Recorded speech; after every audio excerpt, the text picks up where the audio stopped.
Monsieur Laferrière, bonjour. Bonjour. C'est un plaisir de vous avoir avec nous ce matin. Alors, bienvenue sur le plateau de l'émission Les Dimanches d'Asma avec Culture Mixte.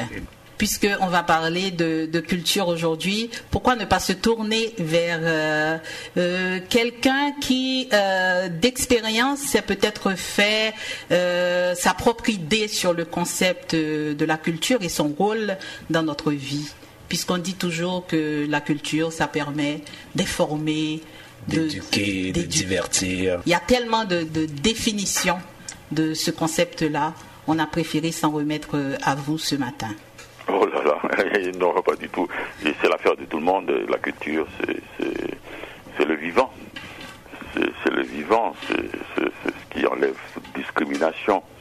Et sur toutes les autres choses, sur l'argent, on peut croire qu'on est plus fortuné qu'un autre. Sur la santé même, qu'on a meilleure santé ou plus mauvaise santé qu'un autre. Mais sur la culture, je pense que personne ne peut être en reste.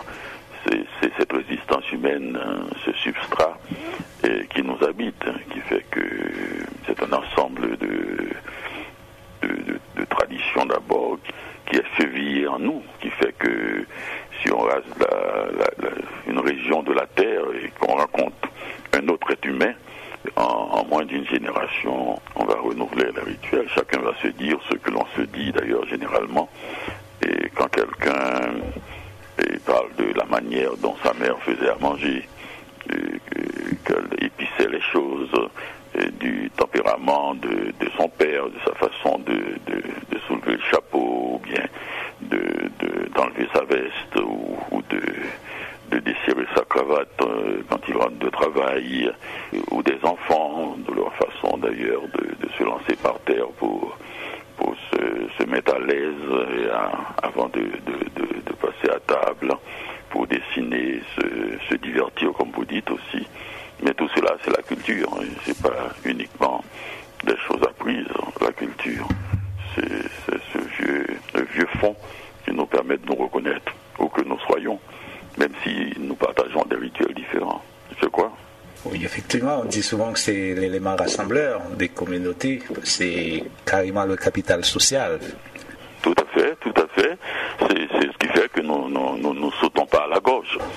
Et à chaque fois, nous reconnaissons des signes, comme c'est des signes qui ont été appris dans l'enfance, nous reconnaissons l'origine aussi de ces signes.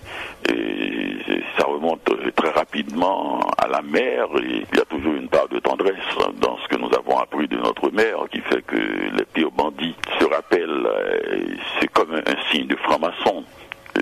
Quand on évoque ces moments-là, bien sûr, on peut toujours en apprendre d'autres, pour essayer d'être plus universel. On peut, par la lecture, apprendre ce que d'autres font dans d'autres cultures, dans d'autres mondes, dans d'autres univers. Et la lecture des romans, surtout en ce moment, et la lecture, nous avons le temps d'en faire, et nous permettrait de voir surtout combien nous ressemblons aux autres. Parce que c'est ça qui est impressionnant, et c'est le fait qu'on ressemble aux autres, et non le fait qu'on soit différent des autres. Le souhait qu'on soit différent, c'est la chose la plus banale.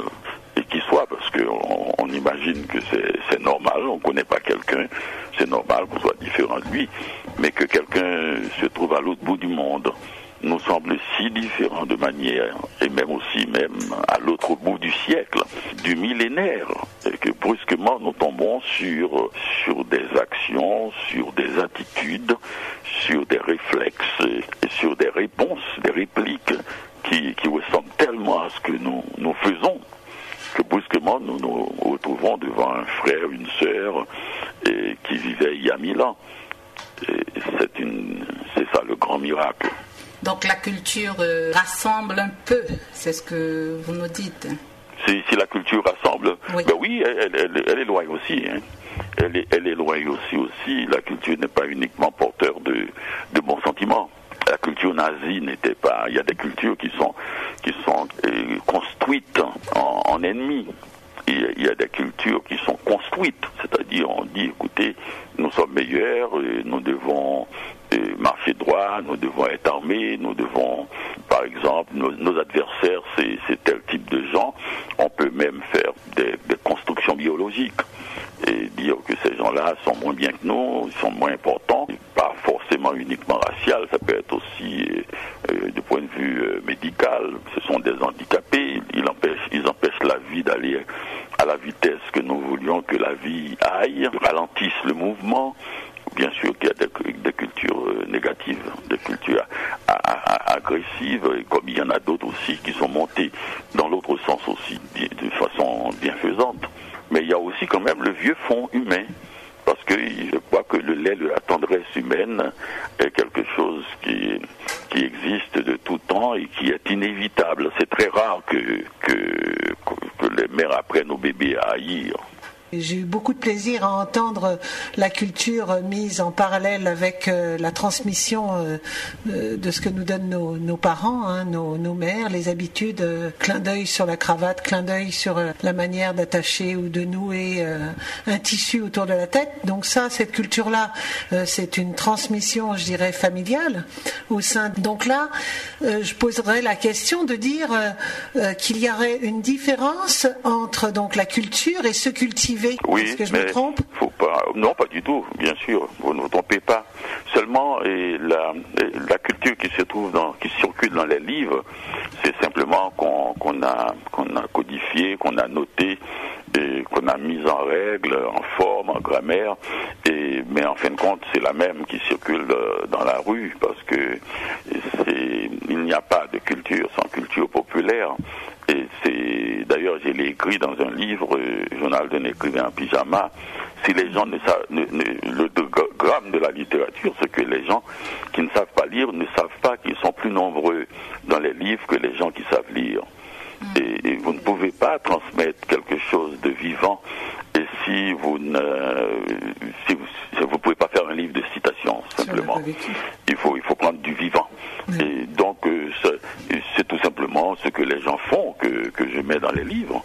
Et la culture de ma grand-mère, la tasse de café, oui, qui est la forme la plus courtoise. J'allais en parler. Dans des relations humaines. Et puis aussi, même des choses extrêmement sophistiquées aussi. Il ne faut pas croire que les gens qui ne savent pas lire, et vous l'avez bien dit tout à l'heure, ne manipulent pas des concepts extrêmement complexes. Et tout mon travail d'écrivain, précisément, c'est de détailler ces complexes-là, ces concepts-là, de montrer qu'ils peuvent être dits sans que ce soit un mot difficile, mais en réalité, c'est des choses excessivement complexes. L'amour est une chose excessivement complexe. Très peu de gens sont parvenus à comprendre ça. Et dans un espace large, comment peut-on avoir un sentiment pour quelqu'un que nous ne connaissons pas, et comment peut-on se porter au secours de quelqu'un d'autre? C'est complexe comme sentiment. Et pourtant, il y a plein de gens qui le font spontanément, et la plupart du temps, c'est des gens qui ne savent pas lire. Donc, c'est pas... Et quand on parle aussi de livres, il ne faut pas croire qu'il y a... La seule personne qui lit, c'est la personne qui ouvre le livre. Et quand quelqu'un a lu une histoire, généralement, il en parle autour de lui. Et dans les familles, on se raconte à table une histoire que l'un d'eux a lue. Et c'est la même force, c'est la même intensité, avec un peu même plus de chaleur humaine, et de l'entendre dire. Et d'ailleurs, à ce moment-là, il y a des enfants qui entendent et qui apprennent beaucoup. Et à table, à l'époque où l'on mangeait en famille. D'ailleurs, en parlant de culture aussi, il faut parler de cela, de cette culture du repas familial, que la France dernièrement, il y a peut-être quelques années, a été le repas. On avait cru que c'est la cuisine française que l'UNESCO avait salué comme héritage mondial, et c'était pas cela. C'était le dernier pays où l'on mangeait à table, ensemble, en famille. Et voilà une grande tradition qui est en train de se perdre. En Amérique, elle est presque perdue. Et c'est là que la culture roulait autour de la table. Les grandes tablées québécoises, où il y avait des grandes familles qui discutaient de tout, et la mère dit, pas de politique, Mais à part ça, vous pouvez parler de tout. Et c'est pas parce qu'elle ne voulait pas qu'on parle politique, c'est parce que c'était le sujet qui fâchait trop rapidement et qui empêchait la conversation de continuer en famille. Donc, cette culture est vivante, ouverte, qui n'est pas forcément, et qui est autour du livre, mais sans qu'on le nomme. Il suffit que l'un d'eux sache lire et rapporte un peu à table ce qu'il a appris. Comme on disait à une certaine époque en Haïti, dès que l'enfant revenait de l'école, qu'est-ce que tu as appris? Moi, j'ai pris beaucoup de temps avant de comprendre que ma grand-mère, en fait, voulait savoir en même temps que moi ce que j'avais appris. Et ça permet aussi, dans ce même ordre d'idée, de revenir un peu sur ce qui est négatif, ce qui est positif à travers la culture. Je dirais plutôt que la culture met en perspective parce que tout a sa place. Et c'est d'autant plus de créativité quand on veut voir ce qui se passe virtuellement. C'est-à-dire, peu importe où vous êtes, vous avez quand même la capacité d'entrer en conversation, en communication et pour faire avancer un sujet ou pour apprendre au plus. Oui, tout à fait. Il y a aussi la force de désapprendre. Et il y a aussi la culture de ne pas tout apprendre. Il y a une expression qui dit qu'après une musique de Mozart, le silence qui suit cette musique, c'est encore du Mozart. Et cet espace de silence, on n'utilise plus parce que ce n'est pas une consommation. Si on a l'impression de se gaver, on n'est pas dans la culture. Il faut qu'à un moment donné, on puisse macérer, on réfléchit. On ne peut pas tout savoir. On ne peut pas tout savoir. Il n'y a aucun intérêt d'abord à tout savoir, puisque la question n'est pas une question de quantité. C'est une question, quel est son impact à l'intérieur de nous? En quoi ce petite chose que nous savons a changé notre comportement? Si on ne pense pas que ça pourrait changer notre comportement, on n'a même pas besoin de l'apprendre. C'est une perte de temps. Et c'est cette partie en nous qui manque et qui fait qu'on soit pas à l'abri des comment ils appellent ça, je vais dire un mot qu'un académicien ne devrait jamais dire, des junk culture. Et on est à l'abri de culture. Alors, si j'ai un dernier mot, j'espère qu'il n'y aura jamais de dernier mot.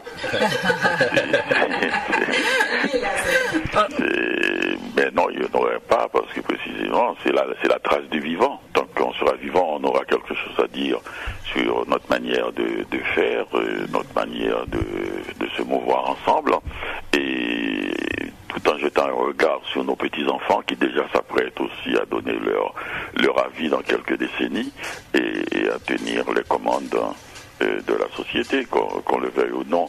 Et c'est comme ça, c'est eux qui le feront. Et puis, si on ne fait pas attention, si on ne prend pas soin et de leur montrer quand même un petit peu la marche, afin qu'ils évitent des bêtises qui sont sur la route, et ce boulevard de l'Internet et autres, eh bien, on va être pris dans une société qui tourne à vide. Et qui n'a pas de sens, pas d'encre, pas de zone où se tenir littéralement, parce qu'un individu doit pouvoir à un moment donné se tenir et tête baissée, têtu, dire non, sans négocier. Et c'est comme ça. C'est sans doute là qu'on dit que c'est la dialectique. En fait, les plus savants diraient la maïeutique. Absolument. Absolument. C'est là. Ce nom-là, c'est la culture. C'est non. Il y a ce nom-là. Non, je ne ferai pas ça. Pas ça. Pas ça. Tout, mais pas ça. Et si on n'est pas capable d'instruire les enfants de manière à ce qu'ils puissent dire cela, s'ils deviennent complètement ouverts aux 4 vents, donc il n'y aura plus de colonne vertébrale de la culture. Tout à fait. Donc, Monsieur Laferrière, on vous remercie énormément parce qu'on sait que vous avez un horaire extrêmement chargé. Et merci d'avoir pris quelques minutes pour partager avec nous votre réflexion sur le rôle de la culture dans notre société. Merci beaucoup. Je vous en prie.